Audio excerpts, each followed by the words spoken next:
Alright, welcome back to the Lenny Works YouTube channel, everybody.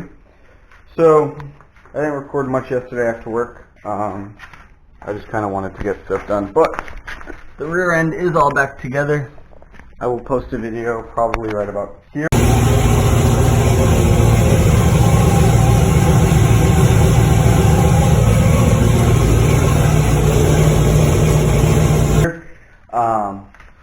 Of the car running and spinning, no more noise. I just put it together wrong. I'm an idiot. It's my own fault. So, that's all situated. This morning, it's about 10 o'clock. I did some running around, went and picked up some necessities so we can try and test drive this. Wheel spacers because the front's hit without them, and I'm not putting washers behind the lug nut, behind the wheels. Not happening. So wheel spacers, a cheap brake bleeder so I can bleed the brakes so that I can test drive it. Zip ties because those are a necessity on a race car, right?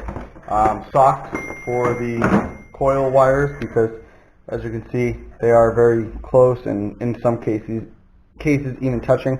So I'm going to wrap those and a big thing of brake fluid so we can get the brake bled, that word. And then I have to make one more trip after I've done all this work before I can actually bring it. I need to go pick up some hardware. You can see I only have 3 in here, but they're not actually screwed in. They're just kind of in place because the strange flange doesn't have threads. It's just straight through. So I got to run to Tractor Supply in a little bit and grab that. And for the hood, what we're going to do, as you can see, it's kind of wonky and out of shape. That's because I left it upside down on the motor like a dummy. So what I'm going to do is, while I'm at Tractor Supply, I'm probably going to pick up a piece of rod, and I'm going to run a rod down this side and down that side, and potentially across the front, and just mold it in, so when I fold the fiberglass over and seal it, it'll actually have a bar, and that should add some rigidity to it and fix the bowing problem and stuff like that. And then I'm going to undercoat the whole side with resin, and that should solidify it, and the hood should be done, I hope. But regardless, I'll throw the old hood back on for street drive because I don't want anything flying into the turbo. The turbo's pretty well blocked by the radiator, so realistically nothing should get in there because I don't have a filter big enough to go over it. But it won't be on meth. We are going to be uploading the 8x8 sloppy tune. I was able to figure out the what's it called? The sloppy mechanic tune cabinet. So the 8x8 car was a 4.8 single turbo on 210s. So same injectors, similar size turbo, same motor. A lot of stuff was similar, so it was just the closest one. And we know it goes 8, so it should work, right? I'm hoping that will verify, or not verify, but that will clean some of the tune issues up, and we should be able to run and drive it. And I'm hoping to take it for a test drive today. I may also have to run into gas. I don't think I have a ton of 85 left. When I went out this morning, I did bring my bucket with me to stop and get 85, but I'm impatient and I didn't stop because I'm a dummy. Oh, we also picked up a new kill switch because the handle's broken, and they didn't just have handles. So shout out to the guys at American Motorsports for knocking the price down, knowing that I only needed the handle. Great people over there. They've been super helpful this whole time. Huge shout out to Greg at FTI. Great guy. He put the pinion back together for me because I did it wrong, obviously. And it's perfect. There's no whine, there's no knock, it just sounds beautiful. So huge shout out to him. Great guys over there. Everyone's been super helpful, so we'll see. Let's get working on this stuff and get the brakes bled first. You know what? I'll probably put the socks on. You guys are going to kind of have a weird view because I'm missing my other case for this, so I'm just going to kind of mount it like so, and then we'll go into a time lapse. You're probably not going to see too much of me doing the brakes because I'll be tucked on the other side of that fender. I'll start here so you can probably see. The garage is a mess. That's another reason I want to get the car out, because once the car's out of the garage, I can clean it a little better. But we do have a fancy cage mount that we will do for the test drive. So, alright, let's get to work.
Alright, so, this is off. Wheels and tires are back on. Aired that side up. Side's on. This side spins. The other caliper clamps a little better, I guess, after I bled it. So it's not, I can't get it to rotate, but same wheel, same spacer, so should be fine. Obviously, I now need to go buy a new wire because I screwed that other one up. So I'll do that so I can drive this out, and then the brake pedal feels pretty good. It's pretty solid, so it doesn't look like we have a small leak right here, very, very minor, nothing major at all.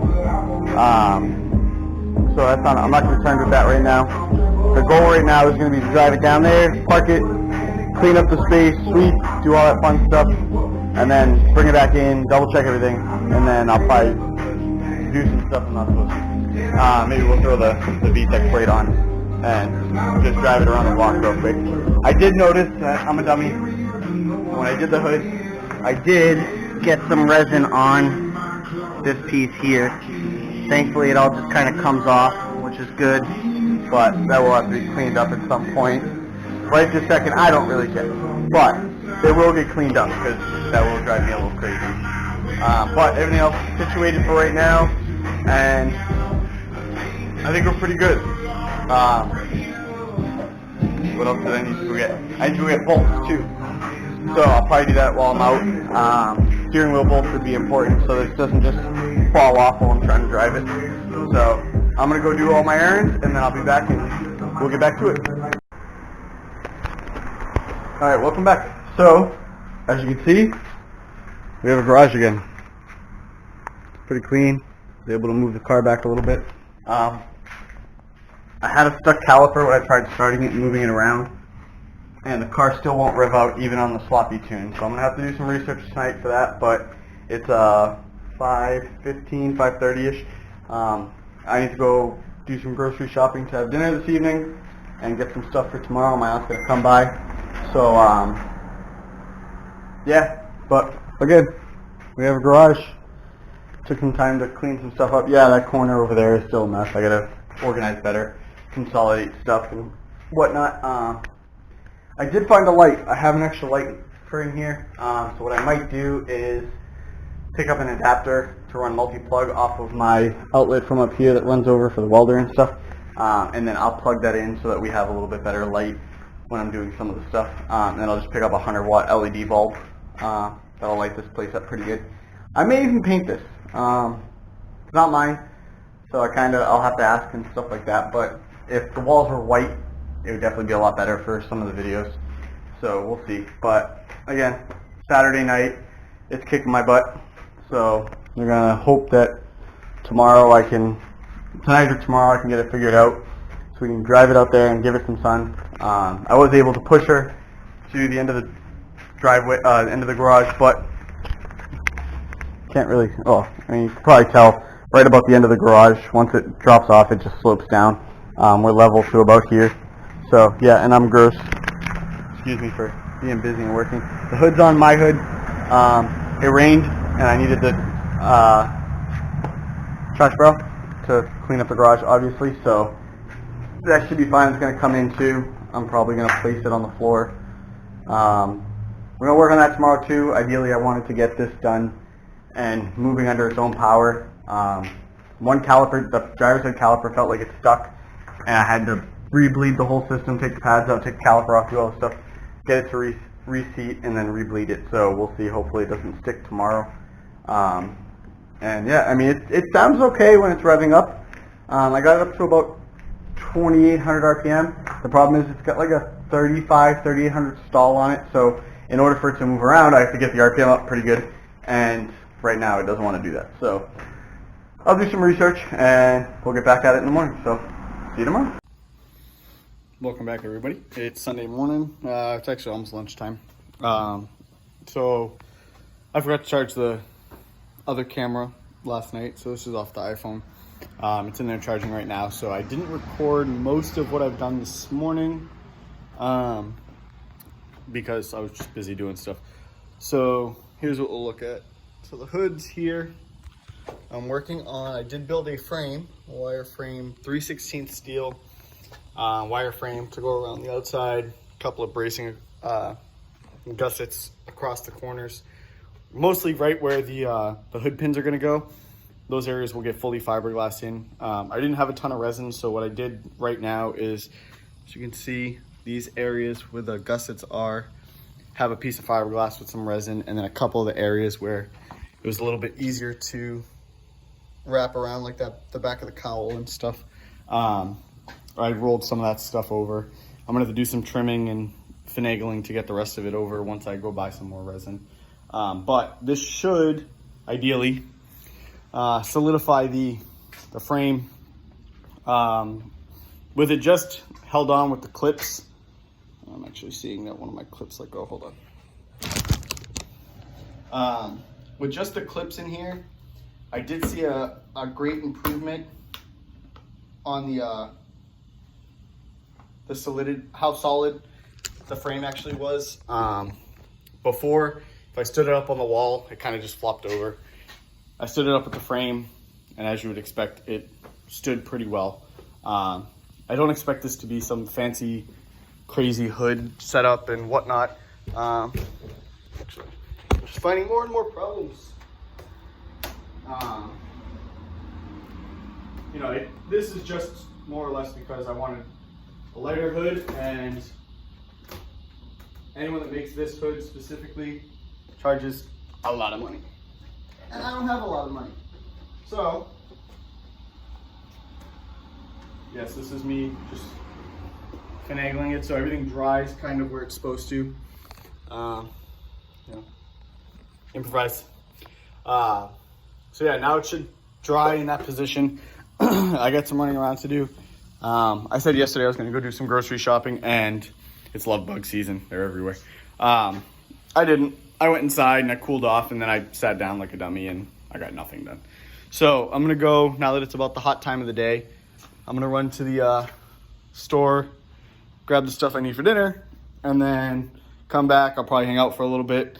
I generally take a couple hours off in the middle of the day because it is just that hot. And I just don't want to get heat stroke or anything. So I also got to figure out what's going on with the car. I did try and start it like a dummy with no gas. My bad. I thought I still had fuel in it. I bought some yesterday, and then I tried starting it. It backfired real loud, almost made me deaf. And I was like, "Oh, that was weird. Let me go look." And I did a test, and there was almost nothing in the tank. Thankfully, I had 5 gallons. My 5-gallon, or what was supposed to be a 10-gallon tank, turns out to be about a 5. I'm actually going to measure that before I go into. So I bought it as a 10-gallon tank and never really checked dimensionally what it would be. And that whole 5-gallon pail left it like an inch. I'll insert the picture. An inch above the top. So I have a 16 by 16. I don't even know if I have anywhere I can get the depth out there. Maybe? Nope. The joys of having a tiny little car. Oh, right there. Maybe? Really? What a pain in the ass. Oh, there we go. Sometimes you just gotta sneak stuff by. Come on. So 16 by 16 by 9. So I'll do some math on my lunch break, and I'll figure out exactly what it is. It might be like a 6 or an 8. That's staying there. It might be a 6 or an 8 or something, but there's not a ton of room left after I put 5 full gallons in there. So what I am also gonna do is I'm gonna turn it on. Now, it's Sunday, so I wasn't gonna come out here at 8 a.m. and turn the thing on. It's obnoxious. So, yeah, I'll see you after lunch. All right, so this clip's gonna come before the outro, but I put the seat in. So, I gotta put one more bolt in, but it's mounted in 3 places. I used that plate that I've been pointing out for weeks. Bolted it to the seat, bent it up, made it fit. It sits pretty good. It clears everything. So there's space here, a little bit of space behind the seat. It doesn't sit weird or anything. Oh, it sits a little funky, but it's not bad. Mostly because I had to move it really far into the tunnel to clear the bars and stuff because of the shape of the seat. This car's not generally going to have a passenger in it for the most part. Basically, it's there for those events that require a secondary seat. But it's there. So my aunt had to go to work, so she actually won't be coming this evening. Allowed me to spend a little bit more time out here versus prepping and showering because I'm gross. But yeah, I'm happy. The seat is in. You kind of get an idea of what the interior is going to look like. Steering wheel's just chilling on the column there. I do have to make a spacer this week for the column. So if you look here, in here, this column on the shaft, or there's a housing and then there's actual column. Well, there's a space in here, and I don't know if there was supposed to be something there prior or not, but whatever. What I initially had done when the steering wheel is in a fixed position was I literally just wrapped it with some electrical tape, and then I took one of those fake AN line cover pieces and I pushed it on over it and it centered it, and it did okay. But obviously when I welded the SFI quick release on there, all the electrical tape, that's the word I'm looking for. GoPro's falling all over me. GoPro. So what I'm going to do is I'm going to go to the lathe department or the manual department this week and pick up, well, first I got to grab my mics, my calipers, come measure it, and I'll measure the OD of the shaft and the ID of the tube. And then what I'll do is I'll turn down a piece with a step in it so it sits wider than the OD of the tube, not the shaft, wider than the OD of the tube. The ID will be a little bit, like a couple thou bigger than the shaft itself, and then I'll split it down the middle on the bandsaw and I'll just hammer it in there. By splitting it, it'll give it clearance, the thickness of the bandsaw blade, and that will allow it to push on and hold the shaft centralized so it doesn't wobble around like that, because that'll drive me nuts. Yeah, I haven't touched the tuning side at all. I'm not very computer literate, so I get very aggravated very quickly. So I stopped because I didn't want to break anything or screw up the motor or do anything like that. I'm going to take some time while I'm working on this. I'm actually going to play probably some Devin Vanderhoof videos. Super smart guy, does lots of Holley stuff and has lots of useful videos on YouTube. So I'm going to probably watch a couple of those and see if I can figure something out.